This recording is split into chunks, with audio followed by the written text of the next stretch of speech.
사람들에게 당신 복 받을 것입니까? 저주를 받을 것입니까? 그럴 때 나는 저주를 택하겠습니다 라고 말을 하는 사람은 아무도 없습니다.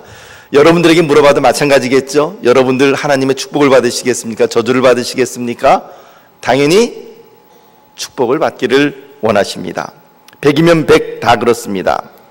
특히 우리 한국 사람들은 복을 받는 것을 굉장히 좋아합니다. 그러나 여러분, 복을 받으려면 어떻게 해야 될까요? 물을 얻기 위해서는 물의 근원인 우물이나 수도로 가야 하고, 생선을 잡으려면 바다로 나가야 하는 것처럼 우리가 복을 받으려면 복의 근원이 누구인가를 잘 알고 그 복의 근원에 우리가 가야만 복을 받을 수가 있는 것이죠. 누가 복의 근원이십니까? 바로 하나님이십니다. 찬송가 1장 말씀 보면 복의 근원 강림하사 찬송하게 만복의 근원 하나님 온 백성 찬송 드리고라고 하는 그런 찬양으로 1장에 나타나 있죠. 28장은 복의 근원 강림하사 찬송하게 하소서라고 하는 그런 찬양이 또한 있기도 합니다. 이처럼 만복의 근원이신 하나님, 그리고 또한 복의 근원 되시는 하나님, 그 하나님께서 우리들에게 복을 부어주시기를 원하시는데, 성경에서 총 656절에서 복과 축복을 언급하고 있습니다. 그만큼 하나님께서는 이 성경 말씀을 통하여서 우리들에게 수없이 많은 복을 내려주시고 또한 축복해 주시기를 원하십니다. 하나님은 여러분들께서 복을 받기를 원하십니다. 여러분들의 자녀가 또한 복을 받으시기를 원하십니다. 창세기 1장 27절에서 28절 말씀 보면 하나님께서 창조하시던 날에 하나님께서 남자와 여자를 창조하셨는데 그날 어떤 일을 했는가 한번 볼까요? 창세기 1장 27절 28절 말씀 같이 읽어봅시다. 시작. 하나님이 자기 형상 곧 하나님의 형상대로 사람을 창조하시되 남자와 여자를 창조하시고, 28절 하나님이 그들에게 복을 주시며 하나님이 그들에게 이르시되 생육하고 번성하여 땅에 충만하라, 땅을 정복하라, 바다의 물고기와 하늘의 새와 땅에 움직이는 모든 생물을 다스리라 하시니라. 28절 말씀 그대로 띄어놔 주십시오. 하나님이 남자와 여자를 창조하시고 난 다음에 최초로 행하신 것이 뭐예요? 복을 주셨다라고 하는 것입니다. 남자와 여자를 창조하셨는데 그들이 하나님께 먼저 창조되자마자 하나님께 경배를 드렸다든지 혹은 하나님 앞에 어떤 선한 일을 했다든지 어떤 그런 것이 아니었습니다. 어떤 선한 일이나 혹은 복받을 만한 어떤 행위를 해서 그들에게 복을 주신 것이 아니라 하나님께서 그들을 창조하시고 창조하신 그날에 그들에게 복을 주셨습니다. 복을 주시고 뭐라고 말씀하셨습니까? 생육하고 번성하고 땅에 충만하고 땅을 정복하고 바다의 물고기, 하늘의 새, 땅에 움직이는 모든 생물을 다스리라 라고 하는 말씀으로 이 사람을 축복하여 주셨습니다. 이처럼 모든 이 하나님의 이 모습을 이렇게 보면서 우리는 사람이란 어떤 존재인가라는 것을 다시 한번 생각해 봅니다. 사람이란 어떤 존재입니까? 저주받기 위해서 태어난 존재가 아니라 사랑받기 위해 태어난 존재입니다. 그래서 우리 축복성 가운데 당신은 사랑받기 위해 태어난 사람, 그 찬양이 있지 않습니까? 그렇습니다. 우리는 여러분들은 하나님께 사랑받기 위해 그리고 축복받기 위해 이 땅에 창조된 존재들입니다. 우리가 어떤 복받을 만한 일을 하시기도 전에 하나님께서는 우리들에게 복을 주시기를 원하십니다. 이렇게 복받기 위해서 창조된 우리들에게 구체적으로 그 복에 대하여 기록된 말씀이 바로 오늘 신명기 28장, 흔히 이야기하는 복장이라고 하는 그런 장입니다. 당신이 일하는 걸 보니까 내 복장 터져서 못하겠어요. 이게 아니라, 그 복장이 아니라 복에 관한 장이다라고 하는 그런 의미가 되는 것이죠. 자, 어떤 복이 하나님의 자녀들에게 임하게 됩니까? 우선 1절 말씀을 보면 1절 말씀에 나타난 복을 한번 볼까요? 1절 말씀 보면 네 하나님 여호와께서 너를 세계 모든 민족 위에 뛰어나게 하실 것이다 라고 하는 복을 허락해 주셨습니다. 즉 하나님의 자녀들을 통하여서 하나님의 자녀들의 영향력이 확대될 것이고 다른 민족에게 지배를 받는 것이 아니라 오히려 그들을 선도하고 앞서 나가는 그런 복을 받게 될 것이다. 모든 민족 위에 뛰어난 복. 두 번째는 2절 말씀 보면 3절 말씀 보면 이렇게 기록을 합니다. 그들이 복을 받는데 어디에서 복을 받냐면 3절 말씀 볼까요? 어디에서도 복을 받습니까? 성읍에서도 복을 받고 들에서도 복을 받을 것이다. 성읍은 그들이 거주하는 곳, 즉 그 성 안이죠. 들은 어디입니까? 성 바깥입니다. 일하는 곳이죠. 그러니까는 이 말을 달리 이야기하면 안에서도 복을 받고 바깥에서도 복을 받는다라고 하는 그런 의미가 되는 것이죠. 가정에서도 복을 받고 직장에서도 복을 받고 가정에서도 복을 받고 학교에서도 복을 받는 그런 복이 우리들에게 하나님께서 예비해 놓으신 복이라는 것입니다. 저는 이러한 복이 여러분들의 자녀 위에, 여러분들의 가정 위에 충만하게 임하기를 예수님의 이름으로 축복합니다. 어디에 있든지 복을 받을 것이라는 것입니다. 복이 너를 찾아오게 될 것이라는 것이죠. 내가 가만히 있어도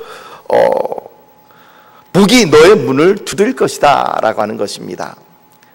흔히 우리가 좀 좋지 않은 속담 가운데에 안 되는 사람은 접신물에 넘어져도 어떻게 된다고요? 접신물에 숨이 막혀 죽는다, 코 박고 죽는다, 뭐 이런 말이 있습니다. 그런데 잘 되는 사람은요, 뒤로 넘어져도 어디에 넘어질까요? 뒤로 넘어져도 꽃밭에 넘어지는 것이죠. 뭐 다치기는커녕 그 꽃을 갖다가 꽃 사이에 이렇게 그냥 파묻히게 되는 것입니다. 바로 그러한 복이 하나님의 백성들에게 주시겠다라고 하는 복입니다. 성읍에서도 복을 받고 들에서도 복을 받고, 복 받는 사람들의 특징은요, 복이 오는 자리를 잘 캐치할 수 있다라고 하는 것입니다.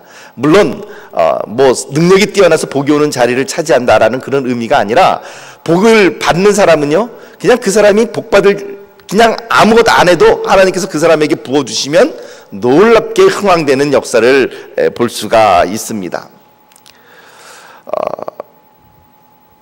그리하여 복을 쫓아다니는 사람들, 제가 예전에도 몇 번 얘기를 했습니다만 축구에 비유했습니다. 동네 축구와 잘 못하는 축구들은 어떻게 한다고요? 공이 뻥 차면 그 공을 따라서 우르르 사람들이 몰려다닙니다. 그런데 우르르 공을 따라서 몰려다니다면 체력은 체력대로 빠지고 공 한 번 차보지 못하고 끝나버리는 경우가 많이 있습니다.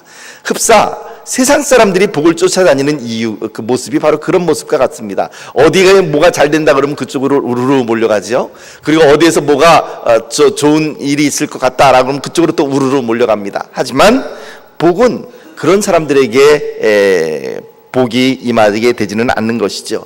복은 하나님께서 주시는데 그냥 가만히 있는다 할지라도 정말로 복받을 만한 어떤 그런 자격이 있는 사람, 하나님께서 복을 주고자 하시는 사람, 그런 사람에게는 그냥 복이 가만히 있어도 혼자 이렇게 떨어져 있어도 그 사람 앞으로 복이 굴러 들어오게 되는 것입니다. 그것이 바로 성읍에서도 복을 받고 들에서도 복을 받는다라고 하는 말의 의미겠죠. 4절 말씀 보면 또 어떤 복이 임합니까? 내 몸의 자녀와 내 토지의 소산과 내 짐승의 새끼와 소와 양의 새끼가 복을 받을 것이다. 그러니까 내 몸의 자녀가 잘 될 것이다. 자녀들이 잘 되는 복, 이것이 역시 또한 하나님께서 주시는 복입니다. 자녀들이 공부를 잘하는 축복, 건강한 축복, 좋은 스승과 친구를 만나는 축복, 그런 축복들은 누구로부터 임하는가? 하나님으로부터 임하게 된다라고 하는 것입니다. 여러분들의 자녀가 잘 되는 축복이 임하기를 예수님의 이름으로 축복합니다. 또한 4절 말씀 보면 어떤 축복이 임합니까? 5절 말씀 보면 내 광주리와 떡반죽 그릇이 복을 받을 것이요, 즉 먹을 것이 핍절하지 않아요. 먹을 것이 떨어지지 않고 어떤 기근과 어떤 상태에서도 하나님께서 그 사람에게 양식을 공급해 주시는 그런 복이 임하게 될 것이라는 것이죠. 가축을 기르면 가축이 새끼를 낳아서 증식하는데 한 마리만 낳는 것이 아니라 쌍둥이를 낳는다든지 이런 일이 있게 된다는 것이고, 농사를 지으면 토지의 소산이 크게 열매를 맺게 되는 것이고, 광주리와 떡반죽 그릇에 양식이 떨어지지 않는 그런 물질의 복도 하나님께서 주시는 복입니다. 그런가 하면 또 7절 말씀 보면 어떤 복이 임합니까? 여호와께서 너를 대적하기 위해 일어난 적군들을 내 앞에서 패하게 하시리라. 그들이 한 길로 너를 치러 들어왔으나 내 앞에서 7길로 도망하리라. 적군들을 하나님께서 패하게 하시는데, 사실 여러분 이 땅을 살다 보면 얼마나 많은 대적들을 만나게 되는 경우가 많이 있습니까? 내가 원하든 원하지 않든 나를 대적하는 그런 대적들이, 혹은 나를 향하여 활을 겨누는 그런 사람들이 참으로 많이 생기게 마련입니다. 내가 그 사람들과 싸우고 싶지 않다 할지라도 그 사람들이 나에게 활을 겨눌 때는 그건 어쩔 수 없는 일이죠. 창세기 49장 말씀 보면 요셉에게 임하는 하나님의 축복이, 야곱이 요셉에게 축복을 해주는데, 그때 거기에 그 복의 내용 가운데 어떤 내용이 있냐면, 원수의 대적의 활이 요셉을 향하여 겨누지만 그러나 하나님께서 요셉의 활을 더욱더 강하게 하여 주신다라고 말을 해주십니다. 달리 이야기하면 대적의 활이 꺾이고 요셉이 승리하게 된다라고 하는 그런 은혜가 요셉에게 임하게 된다는 것이었죠. 바로 그처럼 대적이 우리를 치러 들어오지만 그러나 수치를 당하고 물러갑니다. 오늘 본문 말씀 보면 생각해 보십시오. 대적이 우리를 치기 위해서 한 길로 들어옵니다. 그러니까 모여서 우르르 하고 이렇게 다 몰려 들어오는데, 그러나 하나님께서 보호하시니까 어떻게 됩니까? 그들이 내 앞에서 7길로 도망한다는 것이죠. 혼비백산에서 도망하게 된다라고 하는 것을 우리들에게 보여줍니다. 사실 우리가 인생을 살아가는 동안 이러한 대적들을 만날 수밖에 없는데, 이러한 대적을 만날 때에 하나님께서 여러분들의 손을 강하게 하여 주시고 하나님께서 역전승을 하게 해주셔서 여러분들 앞에서 대적이 정말 7길로 도망하는 놀라운 역사가 일어나게 되기를 또한 예수님의 이름으로 축복합니다. 이외에도 하나님께서 8절 말씀 보면 내 창고와 내 손으로 하는 모든 일에 복을 내리시겠다, 모든 일에 복을 내려주시겠다라고 말씀을 하십니다. 그 외에도 또 우리가 이렇게 쭉 그 이후의 말씀을 보면, 예를 들면 하나님께서 때를 따라 비를 내리시고 내 손으로 하는 모든 일에 복을 주신다. 내가 많은 민족에게 꾸어줄지라도 너는 꾸지 아니할 것이다. 12절 말씀이죠. 13절 말씀 보면 여호와께서 너를 머리가 되고 꼬리가 되지 않게 하시고 위에만 있고 아래에 있지 않게 하시겠다. 이런 하나님의 놀라운 복이 바로 1절부터 14절까지의 말씀인 것이죠. 뭉뚱그려서 저는 1절서부터 14절까지에 나타난 모든 복이 여러분들의 가정 위에, 여러분들의 자녀 위에, 여러분들의 가문 위에, 여러분들 위에 그렇게 임하게 되시기를 예수님의 이름으로 축복합니다. 그런데 여기에 한 가지 조건이 나타나죠. 우리는 이 복을 받는다 그러니까는 복을 받기를 축복합니다 그랬더니 여러분께서 아멘 하셨습니다. 근데 그 아멘이 성립되기 위해서는 한 가지 조건이 있어야 됨을 분명히 1절 말씀이 우리들에게 보여주고 있죠. 1절 말씀 우리 같이 한번 읽어봅시다. 1절 말씀 28장 1절 함께 읽어봅니다. 시작. 내가 내 하나님 여호와의 말씀을 삼가 듣고 오늘 내가 내게 명령하는 그의 모든 명령을 지켜 행하면. 자, 이 말씀 그대로 띄어놔 주십시오. 내가 내 하나님 여호와의 말씀을 삼가 듣고 라고 하는 이 말은 히브리어의 표현으로 보면 샤모아 티시모아 해가지고 부정사 다음에 미래 완료형 이런 식으로 옵니다. 그래서 이런 어법은요, 동일한 동사가 두 번 반복되되 하나는 그 부정사의 형태로 또 하나는 이 미완료 형태 이렇게 같이 연결돼서 두 번 나타나게 되면 강조의 의미를 가지고 있습니다. 굉장한 강조, 꼭 그렇게 될 수밖에 없는 그것을 의미하는 것이죠. 그래서 내가 내 하나님 여호와의 말씀을 정말로 그것을 듣는데 어떻게 듣냐면 마음속에 새겨 듣는 것입니다. 마음속에 새겨 듣고 내가 오늘 너에게 명령하는 그 모든 명령을 어떻게 해요? 지켜 행하면. 이것이 바로 조건입니다. 사랑하는 성도 여러분, 그 복을 여러분들이 받기로 아멘 하셨는데 그 아멘이 아멘으로 여러분들의 삶 가운데 임하게 되기 위해서는 이 조건이 먼저 선행돼야 됩니다. 여호와의 말씀을 여러분들의 마음 가운데 새겨놓고 그리고 그 말씀이 명령하는 모든 명령을 지켜야 할 것, 이것이 바로 조건이라고 하는 것입니다. 이미 우리가 지난 시간에 함께 살펴보았던 것처럼 이스라엘 백성은 애굽에서 종살이 430년을 했습니다. 그리고 광야에서 40년간 방랑 생활을 했습니다. 방랑 생활을 마치고 이스라엘 백성들이 이제 가나안 땅에 들어가게 되면 해야 할 일을 모세가 이미 말을 하였고 또 여호수아가 그것을 실제로 준행하였습니다. 그래서 우리가 여호수아의 경우를 보면 여리고성을 함락하고 그리고 아이성을 치고 난 이후에 그 다음에 이스라엘 백성들이 행한 게 무엇입니까? 바로 세겜 입구에 있는 그리심산과 에발산에 올라가서 6지파는 그리심산에 6지파는 에발산에 서서 하나님의 축복의 말씀을 선포하는 선포식을 갖는 것이었습니다. 그래서 축복의 말씀을 낭독할 때는 그리심산에 있는 6지파가 아멘을 외치고 저주의 말씀을 낭독할 때는 에발산에 있는 6지파가 아멘을 외쳤습니다. 그들이 낭독했던 축복과 저주의 말씀이 아마도 신명기 27장과 28장이라고 생각을 합니다. 이 28장은 두 파트로 나뉘어지죠. 우리가 읽었던 1절에서 14절 말씀은 축복의 말씀입니다. 반면에 15절에서 68절의 말씀은 저주의 말씀이죠. 그런데 저주의 말씀이 어떻게 나타납니까? 한번 보면은요, 이렇게 되어 있습니다. 15절 16절만 읽어보면 제가 한번 읽어드리죠. 내가 만일 내 하나님 여호와의 말씀을 순종하지 아니하여 내가 오늘 내게 명령하는 그의 모든 명령과 규례를 지켜 행하지 아니하면 이 모든 저주가 내게 임하며 내게 이를 것이니 내가 성읍에서도 저주를 받으며 들에서도 저주를 받을 것이며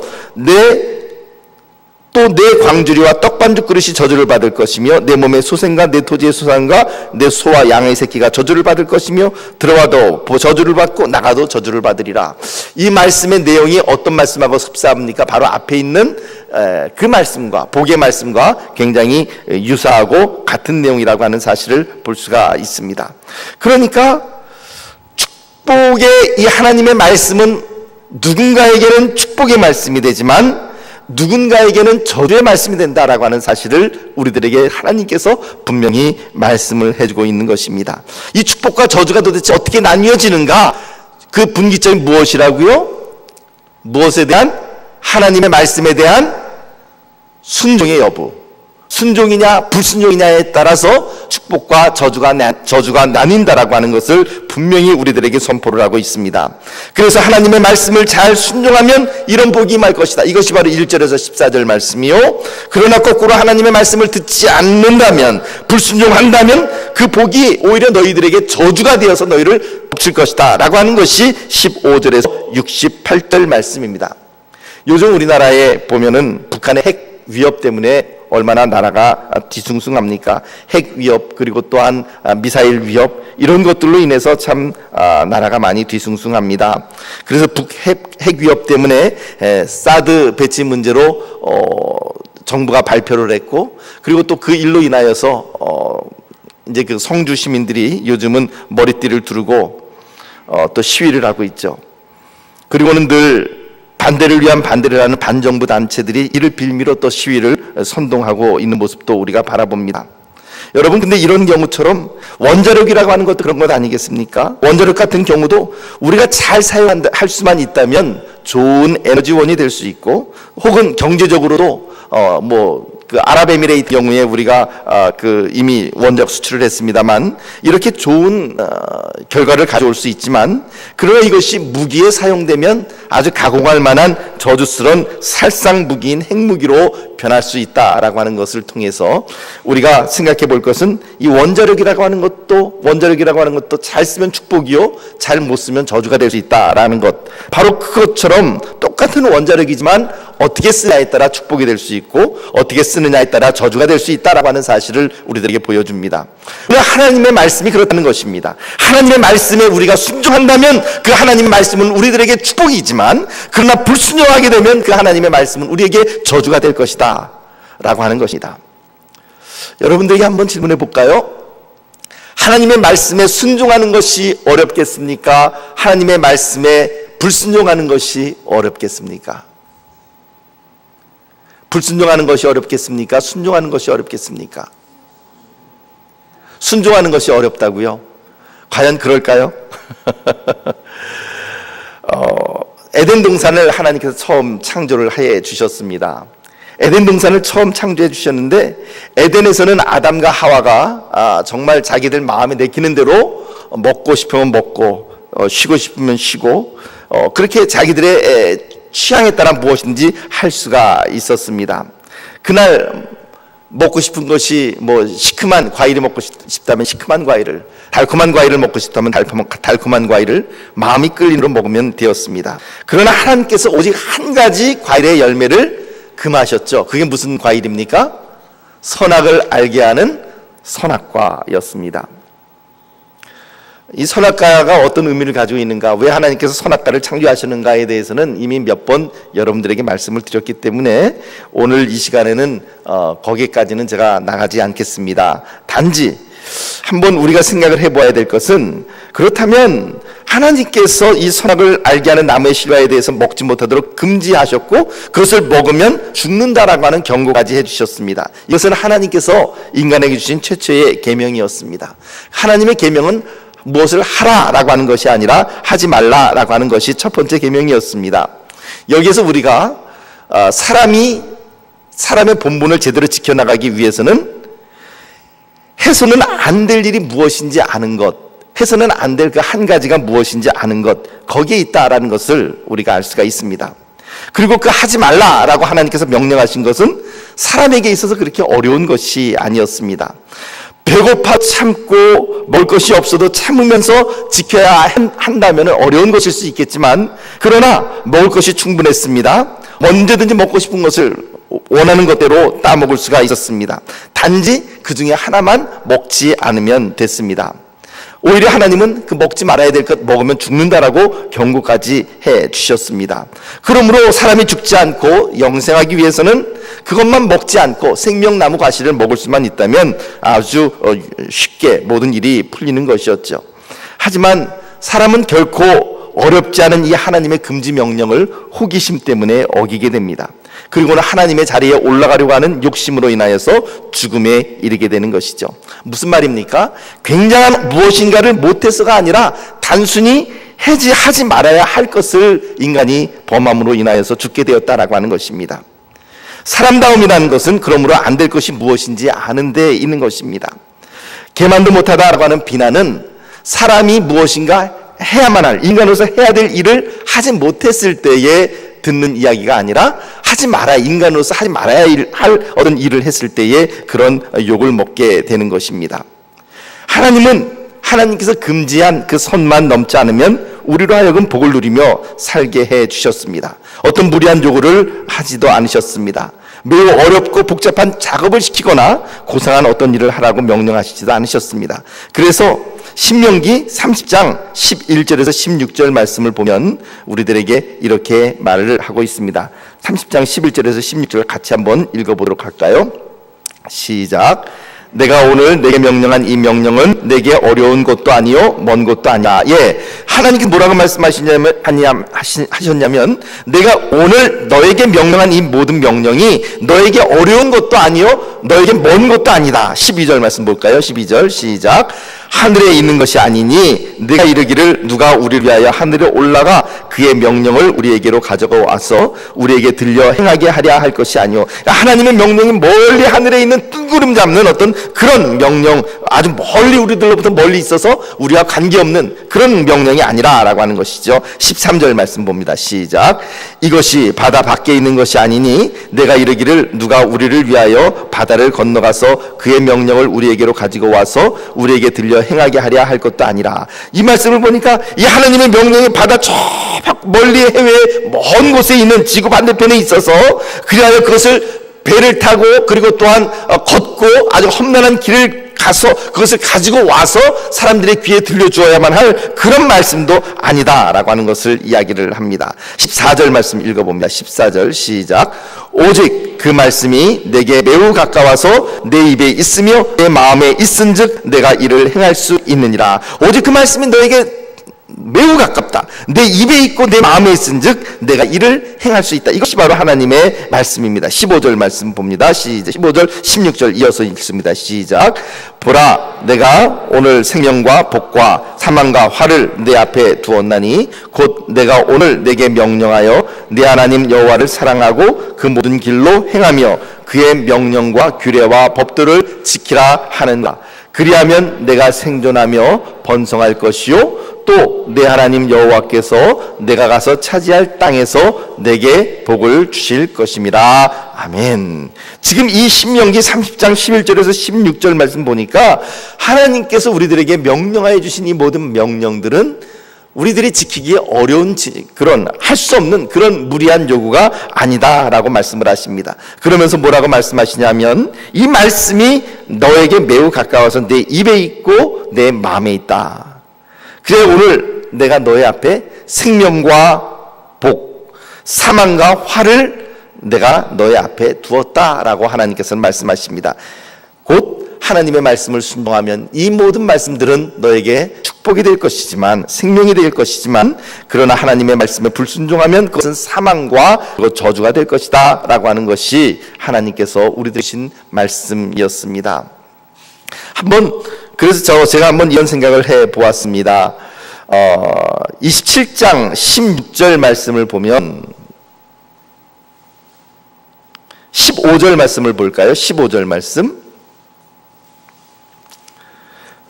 거기 보면 어떤 일들이 저주를 받냐면 우상을 만들고 그리고 우상에게 그 우상을 숭배하는 자들이 저주를 받을 것이라는 말씀이 나와 있습니다. 한번 읽어볼까요? 같이 15절 말씀 27장 15절 시작. 장색의 손으로 조각하였거나 부어 만든 우상은 여호와께 가증하니 그것을 만들어 은밀히 세우는 자는 저주를 받을 것이라 할 것이요 모든 백성은 응답하여 말하되 아멘 할지니라. 여러분들에게 한번 질문해 보겠습니다. 여러분 이 우상을 조각하거나 그것도 조각해서 은밀히 세워서 그것을 숭배하는 것이 어려운 일일까요? 아예 우상을 조각하지도 않고 그냥 그 앞에 가까이 나가지도 않는 것이 더 쉬운 일일까요? 예.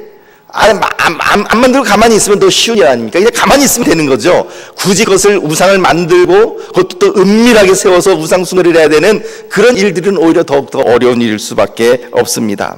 16절 말씀 보면 그의 부모를 경홀히 여기는 자는 저주를 받을 것이다 라고 말씀하셨는데 우리가 우리의 부모님을 모독하거나 혹은 가볍게 여기거나 하는 것보다는 우리의 부모님을 오히려 존중하고 그리고 그분들을 존경하는 것이 훨씬 더 쉬운 일일 수밖에 없습니다. 그 부모에 대해서 막대하는 사람, 부모에 대해서 폐륜을 행하는 사람, 그런 사람들의 정신세계는 사실 저는 잘 이해가 되지 않지만 아무튼 부모를 공경하는 것이 훨씬 더 폐륜을 행하는 것보다는 우리들에게 더 쉬운 일이라고 생각을 합니다. 또 18절 말씀 보면 맹인에게 길을 잃게 하는 자는 저주를 받을 것이라 할 것이요 모든 백성은 아멘 할지니라. 보면은 어떻습니까? 맹인 눈을 보지 못하는 앞을 보지 못하는 시각 장애우가 있습니다. 그때 그 시각 장애우를 동서남북을 모를 때에 그분을 안전한 길로 그리고 편안한 길로 이렇게 인도하는 것이 더 쉬운 일일까요? 아니면은 낭떠러지로 그 사람을 인도해서 다치게 될지도 모르는 그런 곳으로 인도하는 것이 더 쉬울까요?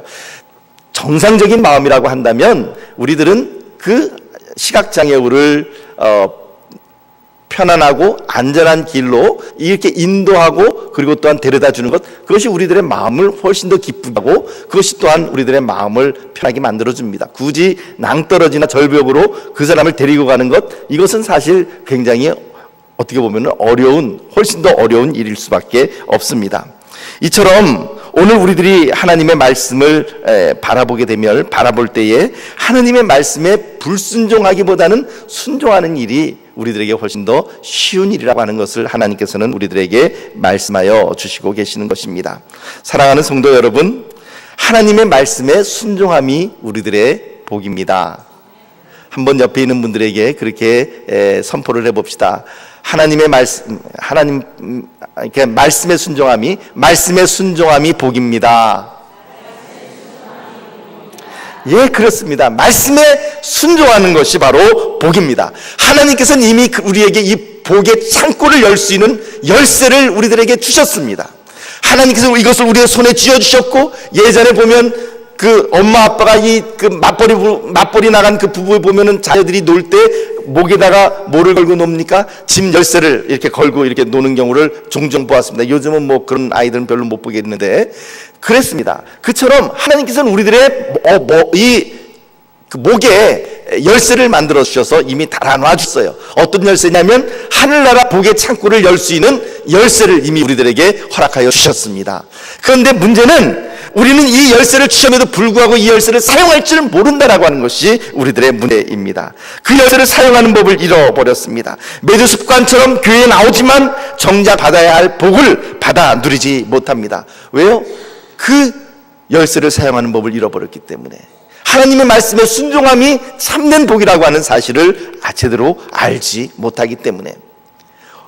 교회에 오래 다니신 분들 보면, 혹은 그런 분들 보면은 이 특별히 열쇠를 사용하지 않는 그런 분들을 보면은 그렇게들 말씀을 하십니다. 그거 옛날에 다 해봤는데 안 돼. 그거 되겠어? 이렇게 말씀을 하십니다. 그러나 여러분, 하나님의 말씀이 우리들에게 그것을 명령하셨으면 되는 줄로 믿습니다. 하나님께서 우리들에게 축복하여 주셨다면 그 복이 그대로 임할 줄 믿습니다.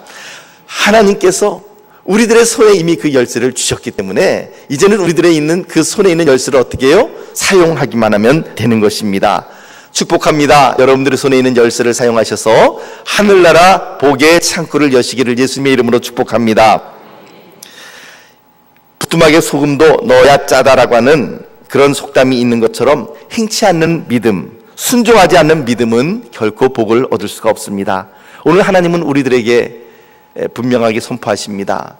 부족한 종의 입술을 통하여 여러분들에게 또한 그렇게 권면하십니다. 뭐라고 권면하시냐면, 내가 너희에게 선포하는 이 모든 하나님의 말씀, 이 하나님의 말씀을 순종함이 너희의 복이다. 근데요, 이렇게 얘기하니까 너무 좀 막연한 것 같아요. 하나님의 말씀이 이렇게 많은데 여기에서 어떤 말씀이 나에게 명령하신 말씀인지 잘 모르겠다 그러시면은요, 이것만 기억하시면 됩니다. 한 율법사가 예수님에게 나와서 예수님을 시험하기 위해서 그렇게 질문했습니다. 라삐요, 계명 가운데서 가장 큰 계명이 무엇입니까? 이렇게 질문했습니다. 그때 예수님의 답변이 무엇이었죠? 내 마음을 다하고 뜻을 다하고 힘을 다하여 주 너의 하나님을 사랑하라 하셨으니 이것이 크고 첫째 되는 계명이요, 바로 신명기 6장 5절 말씀이었죠. 그 다음에 둘째는 또 그와 같으니 어떻게 해요? 내 이웃을 내 몸과 같이 사랑하라 하셨으니 이 두 율법이 바로 모든 율법과 선지자의 강령이니라 라고 얘기를 했습니다. 강령이라고 하는 말은 무슨 말입니까? 대못이라는 것이죠. 우리가 액자를 걸 때에 그 액자를 어디에다 걸게 되죠? 튼튼한 못에, 콘크리트 못이나 이런 것에 거기다 이렇게 끈이 있으면 이렇게 딱 올려서 이렇게 그 밸런스를 맞춰 놓으면은 딱 걸립니다. 그러면 그 액자가 떨어지지 않고 튼튼하게 붙어 있는 것처럼 모든 율법과 선지자, 모든 구약의 율법들과 말씀들은 다 어떤 계명에 포함되어 있다고요? 주 너의 하나님을 마음을 다하고 힘을 다하고 뜻을 다하여 주 너의 하나님 사랑하라라는 하나님 사랑이라고 하는 말씀과, 그리고 두 번째는 너의 형제들, 너의 자매들, 내 이웃을 내 몸과 같이 사랑하라라고 하는 이 두 말씀 가운데 다 포함이 되어 있다라고 주님께서는 가르쳐 주셨습니다. 그러니까 사랑하는 성도 여러분, 이제 내가 복을 받기 위해서 해야 될 일이 무엇입니까? 일일이 모든 성경 말씀을 우리가 다 잘 알지 못한다 할지라도 무엇만 생각하면 돼요? 그 두 가지만 생각을 하면 됩니다. 이것을 하나님께서 기뻐하시는가? 이것이 하나님께서, 내가 하나님을 정말로 사랑해서 내가 이 일을 하는 것인가? 그것을 물어보십시오. 그리고 그것이 정말 하나님 사랑에서 나온 것, 하나님께서 기뻐하시는 것이라고 한다면 그 일을 기꺼이 행하십시오. 손해를 본다 할지라도, 혹은 내 시간을 뺏긴다 할지라도 그 일을 하십시오. 그것이 하나님께서 여러분들에게 복을 주시는 방법입니다. 두 번째는 무엇입니까? 내 이웃을 내 몸같이 사랑하라 그랬는데, 내가 생각하기에는 이것이 옳은 것 같은데, 그것이 옳다기보다는 이것을 행하면 내가 굉장히 커다란 이득을 얻는데, 예를 들면 다른 사람에게 위해가 되는, 다른 사람들을 해치는, 다른 사람들에게 어떤 우리 공동체에, 대한민국 공동체의 어떤 이익을 해치는 어떤 그런 일이라고 생각을 해보죠. 그것은 하나님의 뜻이 아니다라고 하는 것입니다. 하나님께서 기뻐하시는 일이 아니다라고 하는 것입니다. 그러므로 하나님께서 기뻐하시는 일, 그리고 또한 그것이 내 이웃들에게, 내 형제들에게, 내 자매에게 유익이 되는가? 이 두 가지를 생각해 보면 답이 다 나옵니다. 거의 다 나옵니다. 우리가 생각해야 될 그 모든 부분들에 있어서 말이죠. 도예가마에서 도자기를 굽는 분들의 이야기를 들어보면 신앙 이렇게 이야기를 합니다. 그러니까 꽃 화분이나 그 토관이나 이런 그 토기 종류를 구울 때에 그 굽는 온도가, 이런 토기는 700도에서부터 한 1000도 사이에서 이렇게 굽는다라 그래요. 그런데 이제 그거보다는 조금 더 고급 식기류나 혹은 내장 타일의 어떤 이런 도기를 구울 때는 1100도에서 1200도 사이에서 이렇게 굽는다고 합니다.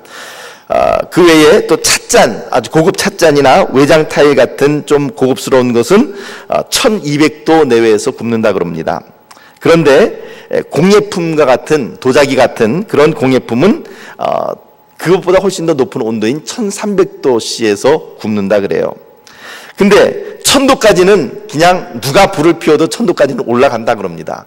그런데 1000도에서 1200도까지는 상당히 공을 들여야만 1000도에서 불의 온도를 1200도까지 올릴 수 있다 그러고요. 그 다음에 1200도에서 1300도까지는 사이에서는 1도를 더 올리기 위해서 굉장히 많은 노력을 해야 된다라고 하는 것입니다. 1도 올리기가, 특별히 맨 끝에 1299도에서 1300도까지 올라가기가 굉장히 어렵다라고 이야기를 합니다.